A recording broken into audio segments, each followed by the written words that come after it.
నమస్తే అండి.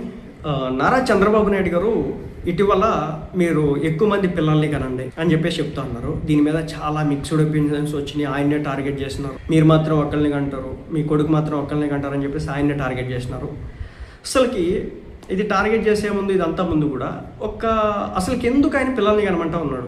దాని వెనుక ఉన్నటువంటి ఉద్దేశం ఏంటి? ఆయన ఏదన్నా కావాలని చెప్పేసి కొనమంటున్నాడా, లేకపోతే దీని వెనకాల ఏదైనా లాజిక్ ఉందా? దీనివల్ల ఏమైనా రాష్ట్రానికి ప్రయోజనం ఉందా? ఎందుకు పిల్లల్ని కనమంటున్నాడు? దీని వెనుక ఉన్నటువంటి స్టోరీ ఏంటనే చెప్తాను. దీనికంటే ముందు మీకు ఒక స్టోరీ చెప్పాలి. జపాన్ అనే దేశం ఇప్పుడు ఒక మునిగిపోతున్న దేశం.